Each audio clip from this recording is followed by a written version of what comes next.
Assalamualaikum warahmatullahi wabarakatuh. Alhamdulillahi rabbil alamin.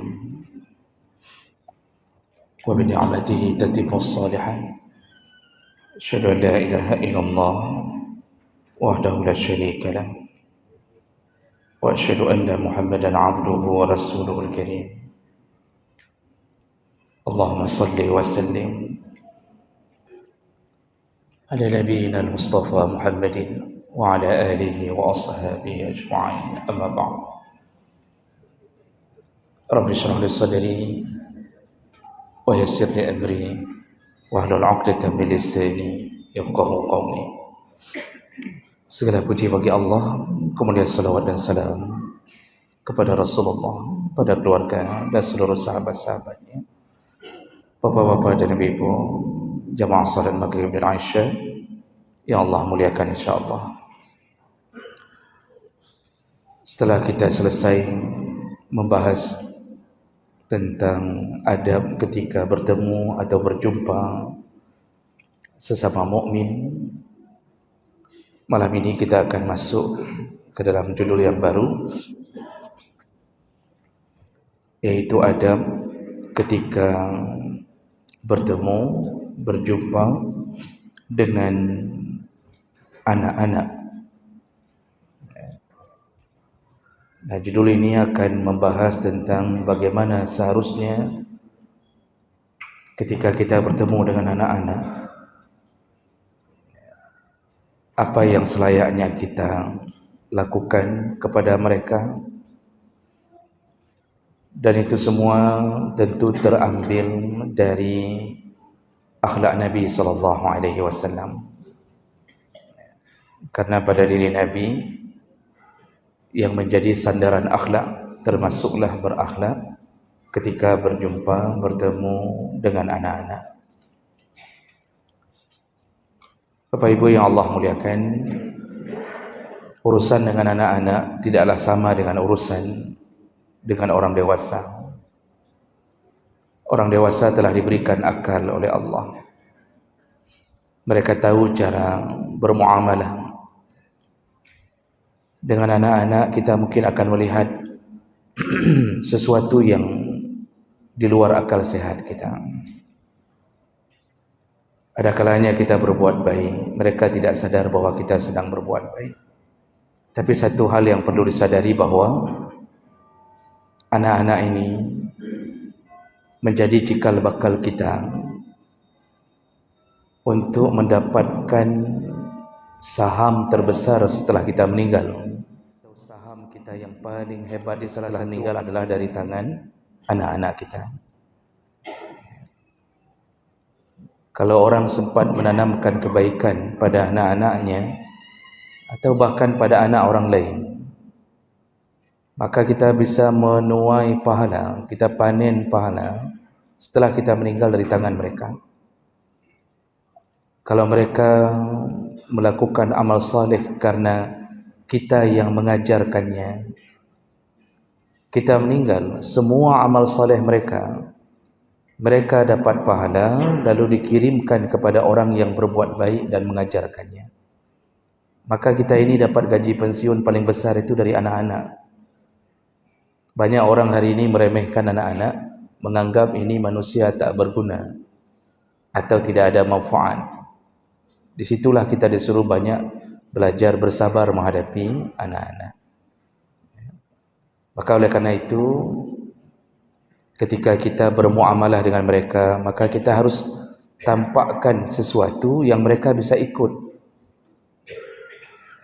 Karena mereka itu belajar bukan dari pendengaran. Anak-anak itu belajar dari penglihatan. Sehebat apapun nasihat kita, mereka tidak dengar. Yang mereka dengar, yang mereka pelajari adalah apa yang mereka lihat. Ayahnya merokok, maka anak itu akan merokok. Ayahnya caci maki, walaupun kita nasihat jangan caci maki, maka mereka akan belajar mencaci maki. Ayahnya pukul istri atau ibunya si anak ini pun akan belajar memukul istrinya nanti. Ayahnya keras, mereka akan bersikap keras. Ayahnya tukang pukul, mereka pun akan belajar menjadi tukang pukul. Jadi ini dunia anak-anak. Maka oleh kerana itu Bapak Ibu, mari kita belajar dari akhlak Nabi, bagaimana cara agar mereka menjadi andalan kita di akhirat nanti. Ya, karena fungsinya besar sekali.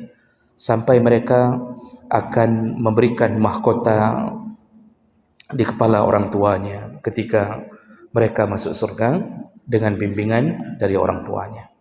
Ya. Baik. Di antara adab pertama, di antara adab yang paling penting, yang pertama yaitu ketika bertemu ilqa'us salam 'alal aulad. Kalau bertemu dengan anak-anak, tetaplah berikan salam. Jadi sederhana. Adab pertama kalau bertemu anak-anak, baik anak kandung, anak sendiri, tetaplah ucapkan salam. Nah, hari ini kan kesannya kalau dengan anak-anak kita enggak ucap salam, Pak. Kita kan hanya ucap salam kepada sesama kita saja yang kedua-dua, ya. Semakin tua semakin sering kita ucapkan salam kan. Tapi dengan anak-anak, ada anak-anak bermain depan rumah, kita masuk ke dalam komplek, lalu ada anak-anak sedang bermain bola, kan rata-rata kita tidak ucap salam, kita lewati saja. Guru-guru apa bahasa Indonesianya? Kita pindah kita kan begitu. Tidak ada yang, kadang-kadang ada cuma satu dua, tapi banyak yang menganggap enggak perlu memberi salam kepada mereka. Menganggap salam kita ke mereka itu tidak berpahala. Sehingga banyak yang lewati anak-anak, dia lewati begitu saja. Bahkan ada yang senyum pun tidak.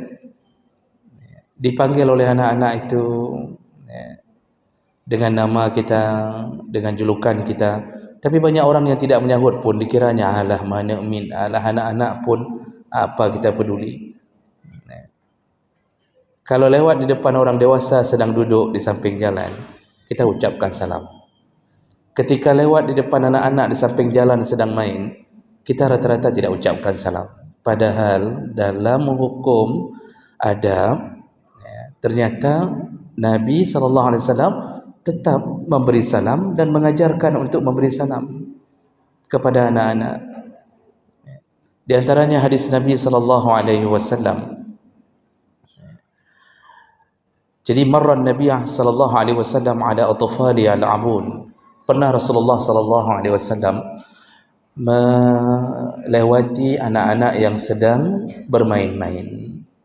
Dunia anak-anak itu kan memang dunia main-main, Pak. Dan mereka memang porsinya di situ. Kita boleh bebankan anak-anak itu dengan beberapa perkara, tetapi dunia main-main mereka jangan dicegah. Kalau mereka dicegah bermain-main di waktu kecil, maka mereka akan bermain-main di waktu besar. Maka orang yang main game-game hari ini, Pak, udah besar, katua, kaputih, udah main game, itu orang-orang yang tidak sempat bermain-main di waktu anak-anak. Tapi ada juga yang di waktu anak-anaknya main, di waktu besarnya juga main. Dunia main-main itu mana? Rasulullah SAW melewati anak-anak bukan sedang salat, bukan sedang baca Quran, tapi mereka sedang bermain. Artinya, kalau dengan orang dewasa, salah satu tempat yang makruh memberi salam yaitu ketika melewati orang-orang yang sedang melakukan lahun, yaitu perbuatan sia-sia. Jadi kalau ada orang sedang main judi samping jalan itu jangan ucapkan salam. Makruh mengucapkan salam. Ada orang sedang main togel atau main apa saja, atau sedang sabu, narkoba, itu tidak perlu ucapkan salam. Ini posisinya anak-anak sedang main-main. Rasulullah melewati mereka. Lalu apa? Faqala lahum. Lalu Rasulullah berkata kepada mereka, Assalamualaikum ya sibyan. Assalamualaikum wahai anak-anak. Kata Rasulullah, sibyan itu jama' dari sabiyun. Artinya anak-anak yang masih kecil, belum memayyiz. Rasulullah ternyata ucapkan salam. Assalamualaikum. Mau ditambah Assalamualaikum warahmatullahi, terserah. Lalu kemudian pernah juga Anas bin Malik radhiyallahu anhu annahu marra 'ala subyan fasallama alaihim. Anas bin Malik, salah satu khadim Nabi SAW, beliau ketika melewati anak-anak yang sedang bermain, beliau juga memberi salam. Lalu beliau berkata kepada sahabat yang lain, wa kana an-nabi yaf'aluhu, dulu Nabi melakukannya. Jadi sahabat itu mengikuti apa yang dilakukan oleh Nabi SAW. Nabi memberi salam pada anak-anak, maka Anas bin Malik pun mengikuti amalan Nabi. Maka kita yang sudah mengetahuinya, seharusnya kalau kita mencintai Nabi, buktikan cinta kita dengan mengamalkan apa yang diminta oleh Nabi atau dilakukan oleh Nabi. Salah satunya adalah berilah salam pada anak-anak.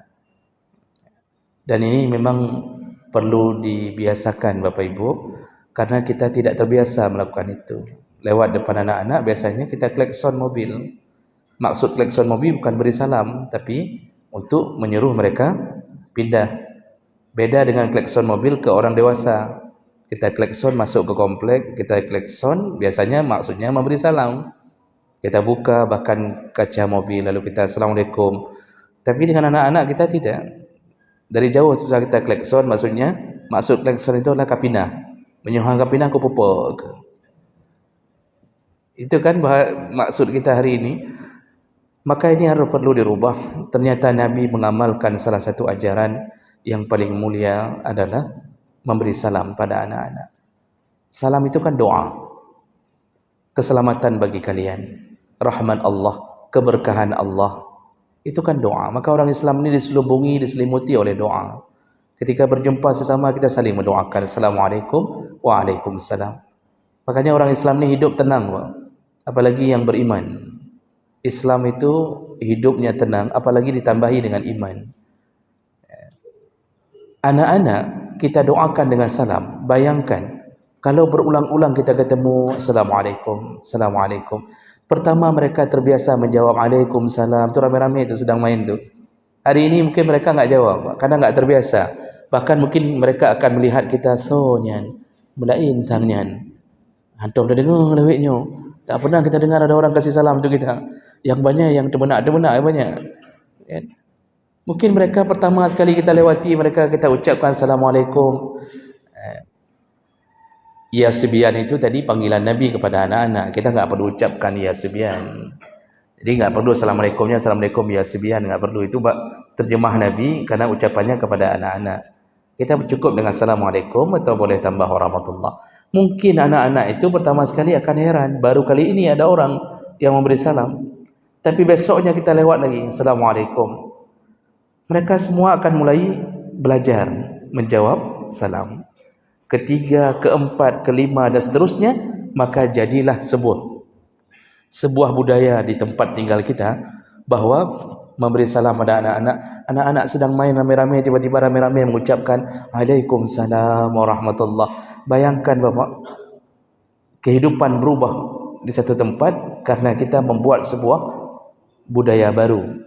Disitulah Rasulullah mengatakan man sanna sunnatan hasanatan, barang siapa yang mengamalkan atau mengajarkan satu sunnah yang baik, kana lahu ajrun, orang yang mengajarkan satu sunnah yang baik itu dia dapat pahala, dia dapat pahala, wa ajru man amila ba'dah, dan pahala orang yang mengikutinya. Kalau berhasil budaya itu kita tanamkan di komplek kita, Pak. Jadi sudah terbiasa itu. Assalamualaikum, ramai-ramai anak-anak Assalamualaikum. Maka mereka sudah mulai aneh kalau melihat ada orang tidak beri salam. Maka seluruh pahala salam itu diberikan kepada orang yang pertama sekali mempopulerkan salam di kalangan anak-anak. Apalagi anak-anak yang jawab salam, itu kan hatinya, Pak. Hati mereka itu kan bersih, walaupun badan. Tapi mereka enggak ada dosa.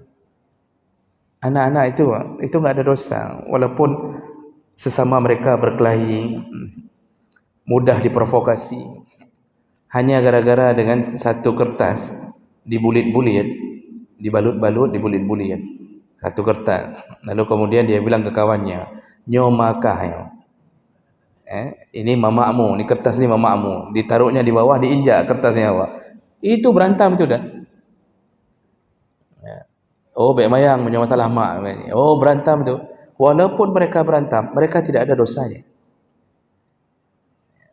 Walaupun mereka mencuri jambu, mereka tidak ada dosanya, Pak. Dosa itu ke siapa? Yang membiarkannya mencuri, yaitu orang tuanya.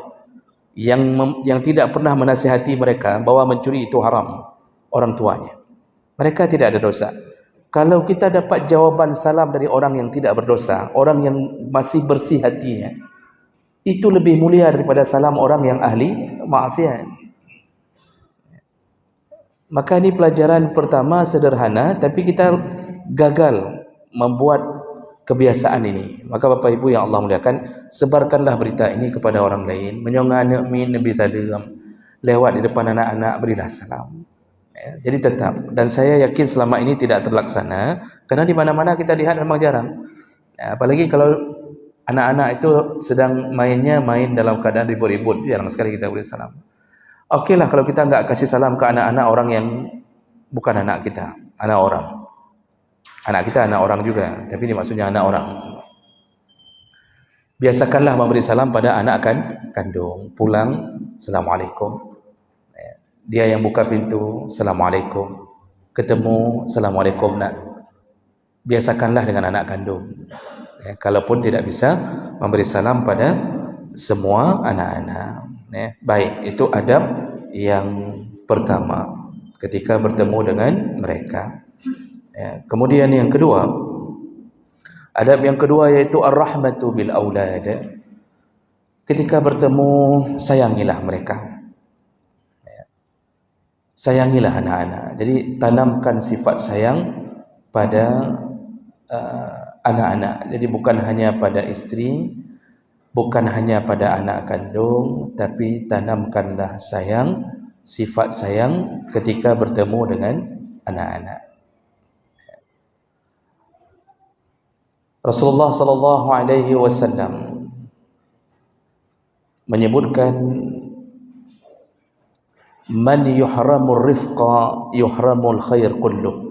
Barang siapa yang tidak punya kasih sayang, maka Allah tidak akan memberikan khair kulluh. Ya, Allah haramkan memberikan khair, memberikan kebaikan. Orang yang tidak punya sifat sayang,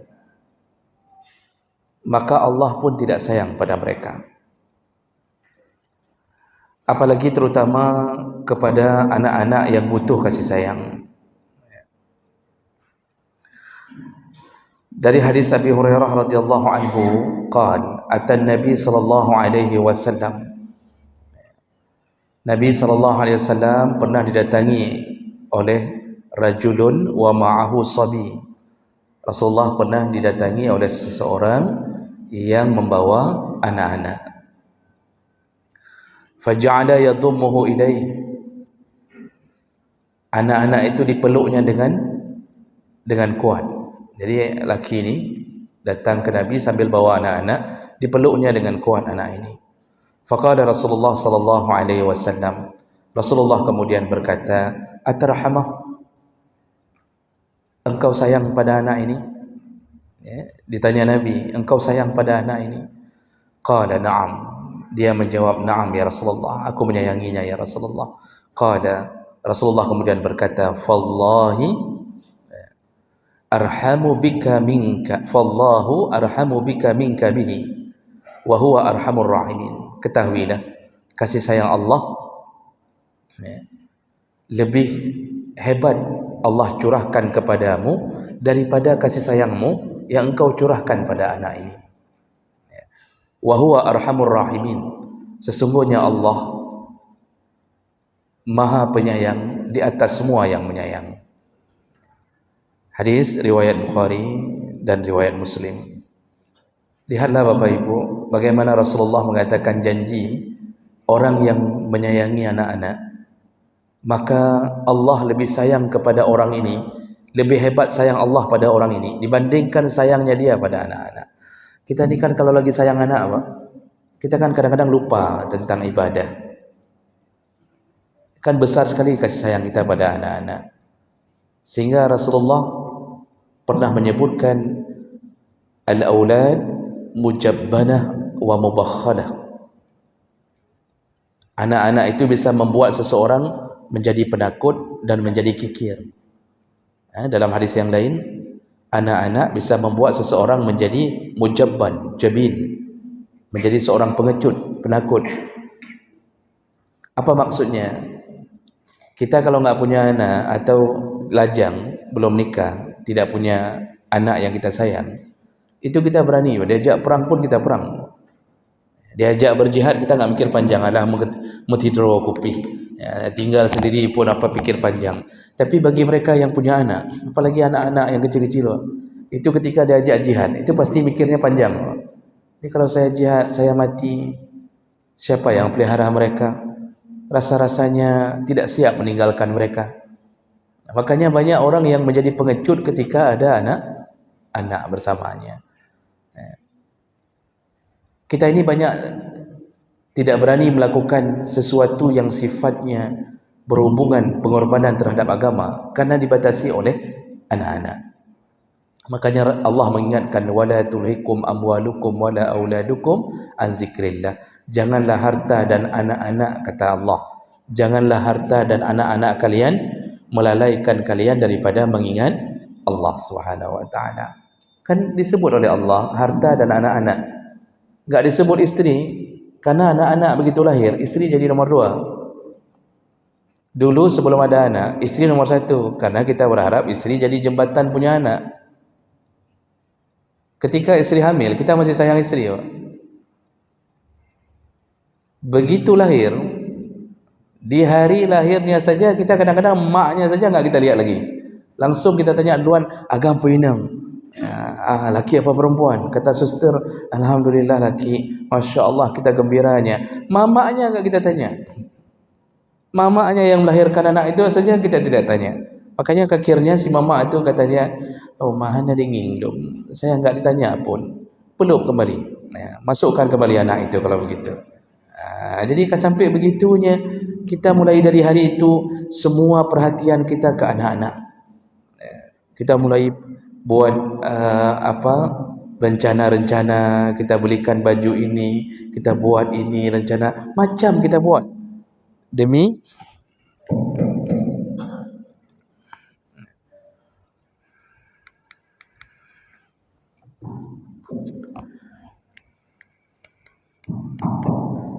ya, begitu keadaannya. Makanya ketika kita menyayangi anak itu kadang-kadang membuat kita terlalaikan. Makanya Allah sering-sering ingatkan itu. Artinya apa? Kita penuh kasih sayang pada anak-anak kita.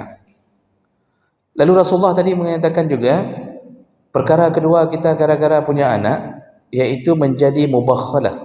Kita sering berubah menjadi kikir.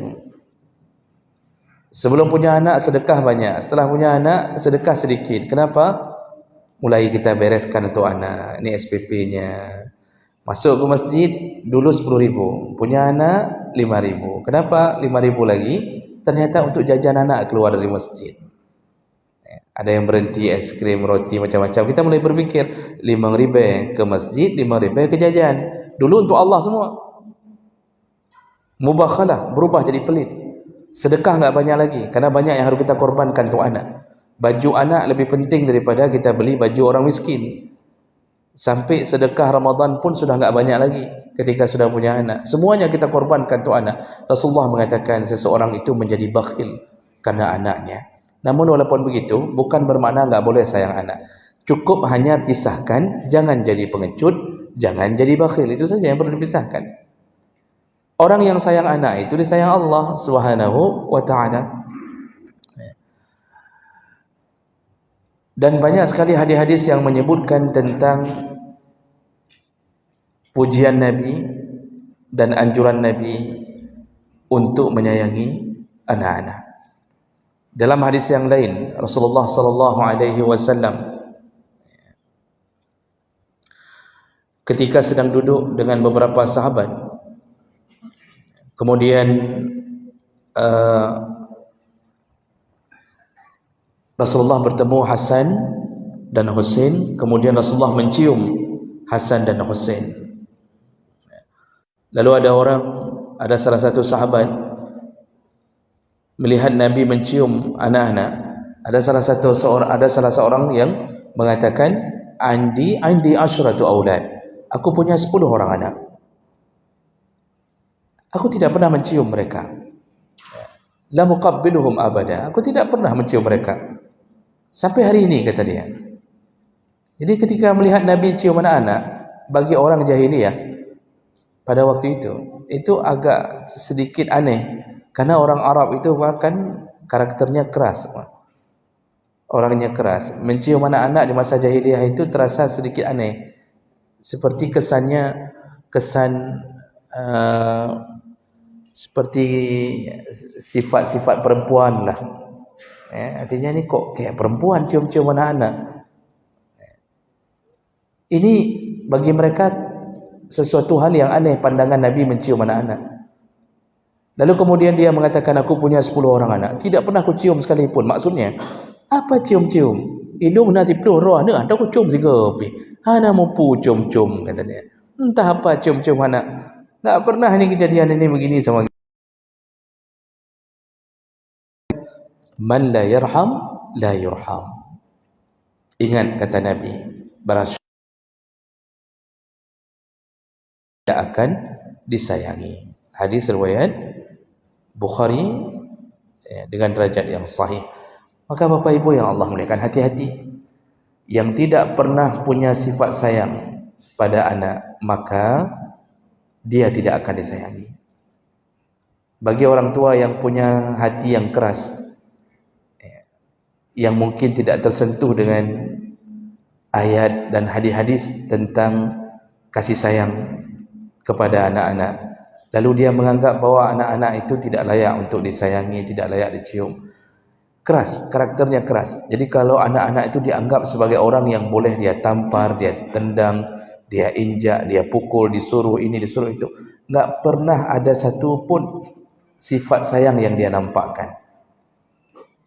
Ini biasanya berlaku pada seorang ayah atau ibu yang tidak cukup pendidikan agama.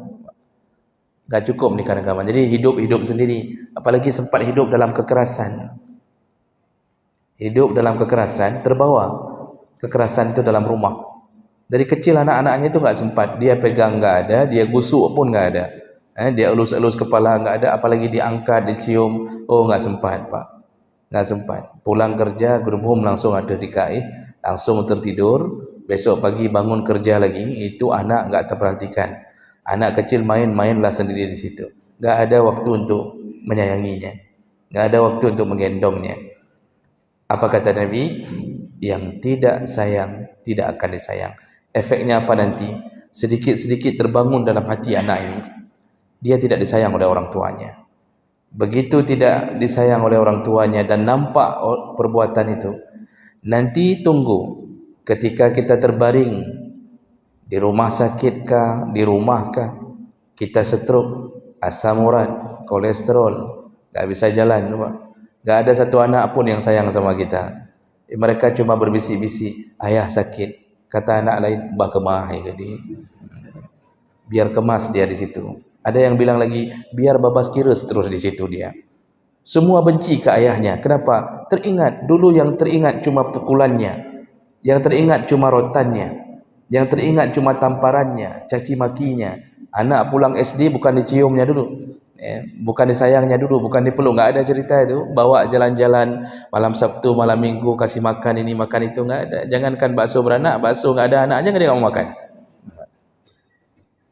Semua itu terpatri di dalam hati, tersimpan dalam hati. Dia tidak sayang kita. Muncul benci.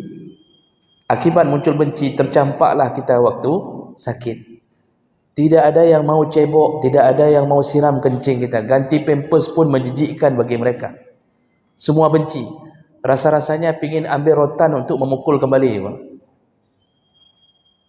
Dan mereka tidak ada rasa iba ketika ayahnya mengeluh, mengeluarkan suara rintihan. Tidak ada rasa iba. Kenapa? Man la yarham, la yurham, kata Nabi. Yang tidak pernah sayang anak atau tidak sayang anak, tidak akan disayang oleh anak. Itu hukum sebab akibat pasti berlaku. Jangankan kita manusia biasa, Nabiullah Ya'qub alaihissalam pun terjebak dalam masalah ini. Sampai ketika abang-abang Yusuf sudah membuang Yusuf dalam sumur, itu abang-abangnya masih mengatakan tentang ayahnya ini tidak bidang mereka. Sampai mereka mengeluarkan kalimat dalam surat Yusuf, inna abana lafi dhalalin qarib, lafi dhalalin kabir. Sesungguhnya Aisyah salasata marat. Lalu Aisyah memberikan 3 kurma. Aisyah memberikan 3 kurma karena perempuan ini sambil bawa anak meminta sesuatu makanan pada Aisyah. Diberikanlah 3 butir kurma. Bukan bermakna Aisyah pelit. Memang pada waktu itu yang cuma ada kurma. Rasulullah itu di rumahnya itu enggak ada kulkas, Pak, yang bisa simpan makanan banyak-banyak, enggak ada. Rasulullah itu pernah pulang ke rumah enggak ada apa-apa, kemudian beliau puasa. Ketika datang hadiah dari sahabat, baru beliau buka puasa. Begitu gaya hidup Nabi. Kita kan enggak, Pak. Buka kulkas di dalam siap untuk seminggu. Ada yang sarden 2 minggu yang lalu kado dalam kulkas. Sudah kering dalam kulkas makanan-makanan. Rasulullah makanya Aisyah cuma kasih 3 tamar, 3 kurma. Fa'atat kullas sabiyin laha tamrah. Lalu perempuan ini memberikan setiap satu bayi, satu anak-anaknya 1 tamar. Dan dia pegang 1 tamar karena ada 3, anaknya ada 2 tadi. Wa amsakat li nafsiha tamarah. Dia pegang 1 kurma, fa'akala sabiyani tamratain. Anak-anak yang 2 orang ini makan 1 kurma, 1 kurma. Berarti tinggal 1 kurma di tangan ibunya. Wa nadhara ila ummihima. Ketika mereka sudah makan 1 kurma, mereka memandang ke ibunya. Dia pandang ibunya, ya. Fa'amadatil ila tamarah fasyaqqatha. Maksud mereka pandang, maunya ibu 1 lagi itu pun kalau bisa untuk kami aja lah. Ini ibunya belum makan nih. Tadi sudah 1 anaknya. Kedua anak ini memandang ibunya seakan-akan meminta 1 kurma ini agar untuk mereka juga. Apa yang terjadi? Fasyaqqatha. Dibelahlah kurma ini menjadi 2. Fa'atat kullas sabiyyin nisfat tamrah. Maka setiap anaknya diberikan setengah. Otomatis ibu ini tidak makan. Faja'an Nabi sallallahu alaihi wasallam fa akhbarathu Aisyah. Lalu setelah selesai kejadian itu, ibu ini pulang. Lalu Nabi baru pulang ke rumah Aisyah. Lalu Aisyah menceritakan tentang kejadian tadi. Faqala, Rasulullah mengatakan. Jadi Aisyah ketika cerita itu dalam hadis riwayat yang lain dengan kisah yang sama, Aisyah takjub. Kata Aisyah, sungguh mengherankan, aku takjub dengan seorang ibu yang membawa 2 orang anak. Padahal tadi kurma itu bisa saja dia makan untuknya, tapi dia belah lagi, dia berikan ke anaknya, dan itu ibu itu tidak makan. Aku takjub sekali, kata Aisyah. Faqala, Rasulullah menjawab, wa ma yu'ajibuka min zalik. Apa yang membuat kamu heran dengan keadaan itu, wahai Aisyah? Laqad rahimallahu birahmatiha sabiyiha. Ketahuilah wahai Aisyah, kata Rasulullah, ibu itu diberikan kasih sayang oleh Allah. Allah menyayanginya melebihi sayang dia kepada kedua bayinya. Jadi dengan memberikan kurma yang 1 saja untuk setengah-setengah anak-anaknya, kata Nabi, Allah sangat sayang pada ibu itu sebagaimana melebihi sayangnya dia kepada kedua anaknya. Hadis riwayat Bukhari dengan derajat yang sahih. Bapak Ibu yang Allah muliakan, begitulah kasih sayang Allah turun kepada orang yang selalu menyayangi anak. Makanya jangan sampai kita hidup dibenci oleh anak karena kurangnya kasih sayang. Kalau Nabi SAW itu jangan tanya tentang kasih sayangnya kepada semua anak-anak yang pernah bertemu dengannya. Dan sebagai penutup sebelum kita bertanya jawab, ketika anak Nabi Allah Muhammad sallallahu alaihi wasallam meninggal dunia, yaitu Ibrahim alaihissalam. Ibrahim anaknya Nabi, itu Nabi menguraikan air matanya. Jadi jatuh air matanya ketika anaknya meninggal. Kemudian ditanya oleh sahabat, ya Rasulullah, ma hadzal dumu'? Kenapa engkau sampai nangis? Bukankah engkau yang menasihati kami untuk bersabar, jangan nangis. Ya. Kalau seandainya ada yang meninggal, banyak-banyaklah, tapi engkau menangis. Apa kata Nabi? Hazihi rahmatun ja'alaha Allah fi qulubi ibadih. Ini adalah kasih sayang yang Allah titipkan kepada hamba. Ya. Wa inna ma yarhamullah min ibadihi ruhama. Allah sangat sayang kepada hamba yang punya kasih sayang. Jadi beliau nangisnya bukan menyesali kematian anaknya, tapi nangis itu rahmat dari Allah. Kita kalau nangis karena anak kita terluka, terbakar, cacat, macam-macam, itu bukan nangis menyesali, tapi nangis karena rahmat Allah yang Allah titipkan pada kita, yaitu tentang sayang pada anak. Makanya ketika orang meninggal dibolehkan menangis, yang tidak boleh melakukan niyahah, yaitu sambil menangis tapi meratap. Meratap itu macam-macam. Yulattam, menampar-nampar wajah, atau dia sebut-sebut orang ini, kalau tidak ada engkau, wahai anakku, kalau engkau mati apakah guna diriku? Aku tidak manfaat lagi, bagusnya aku bunuh diri. Macam-macam dia akan meraduh. Itu sudah masuk dalam kategori haram. Tapi kalau cuma menurunkan air mata, tidak mengapa. Oh, ada hadis Ustaz yang mengatakan bahawa air mata seseorang bisa menyebabkan azab pada si mayat. Itu hadis itu benar. Hadis itu benar. Ya. Innal mayyit yu'azzab bibuka ahli. Sesungguhnya mayat itu diazab dengan tangisan keluarganya. Hadisnya benar, pemahaman kita yang salah. Kata para ulama, hadis itu, yaitu mayat diazab karena tangisan keluarga, itu karena itu kalau ada andil si mayat yang membuat tangisan keluarganya terjadi. Karena dulu di masa jahiliyah itu ada pesanan dari orang yang mau meninggal. Apa pesanannya? Itu yang menjadi salah satu syarah hadis itu. Pesanannya, orang jahiliyah itu kan suka diagung-agungkan kalau meninggal. Maka mereka mesan, kalau aku meninggal, maka kalian menangislah. Kalau aku meninggal, menangislah. Jadi menangisnya itu untuk menunjukkan dia orang besar, bahwa dia orang yang disayang seluruh keluarganya. Jadi disuruh nangis. Disitulah tangisan yang menyebabkan azab pada si mayat. Jadi ada keinginan untuk menyombongkan diri di dalam tangisan keluarga. Tapi kalau nangisnya normal, itu hanya kasih sayang kita, tidak mengapa. Masa kita waktu meninggal anak kita tertawa, kita senyum sana, senyum sini, alhamdulillah kamati, alhamdulillah kamati. Ada begitu, pasti kita menangis, maka tidak mengapa. Ya. Baik, ini berarti kita harus ingat dulu bahwa yang pertama tadi, berilah salam pada anak-anak, walaupun masih kecil, berilah salam. Ya. Kemudian yang kedua, sayangilah mereka sebenar-benarnya sayang. Maka Allah akan sayangi kita melebihi daripada sayangnya kita pada anak-anak kita. Baik, saya berhenti dulu di sini. Masih ada waktu berapa menit lagi? 4 menit lagi. Baik, mungkin silakan. Ada 1, 2 pertanyaan, silakan kalau ada.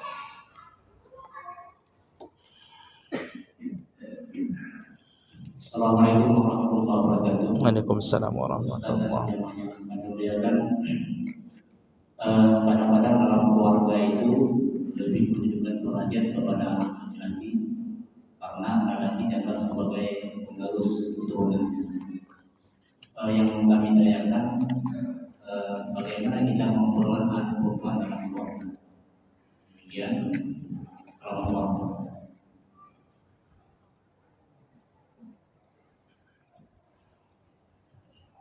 Assalamualaikum warahmatullahi wabarakatuh. Waalaikumsalam warahmatullahi wabarakatuh. Nabi berkata, barang siapa yang tidak menyayangi dan mencintai maka anak-anaknya pun tidak akan menyayangi dan mencintai anaknya. Pertanyaannya, apakah demikian kita menjadikan dosa keturunan dengan kita disuruh berbakti kepada orang tua? Terima kasih. Assalamualaikum warahmatullahi wabarakatuh. Waalaikumsalam warahmatullahi wabarakatuh. Baik, terima kasih banyak Bapak. Yang pertama tadi apa tadi? Iya, kita ada salah satu mungkin kebiasaan lebih sayang ke anak laki daripada anak perempuan. Inilah yang terjadi dari zaman jahiliyah, yaitu lebih menyayang laki-laki daripada anak perempuan. Sampai-sampai anak perempuan dibunuh, dikubur hidup-hidup, Nanti semua yang dikubur hidup-hidup itu akan ditanya kembali oleh Allah di akhirat. Wa izal mau'udatu su'ilat bi ayyi dzambin qutilat. Wahai anak-anak perempuan, kenapa kalian dibunuh? Bi ayyi dzambin qutilat. Ada dosa apa kalian dibunuh? Maka dosa besar sekali Pak, membunuh anak perempuan di masa jahiliyah itu jadi sebuah kebiasaan. Kenapa? Mereka menganggap anak perempuan tidak ada gunanya. Membela keluarga tidak bisa, mewarisi pun tidak, malah dijadikan barang warisan. Laki dianggap terhormat, membela keluarga, bisa cari nafkah. Ini kan aneh, maka disebut jahiliyah itu karena pikiran mereka. Bukan orangnya tidak pintar, pikiran mereka apa yang bodoh.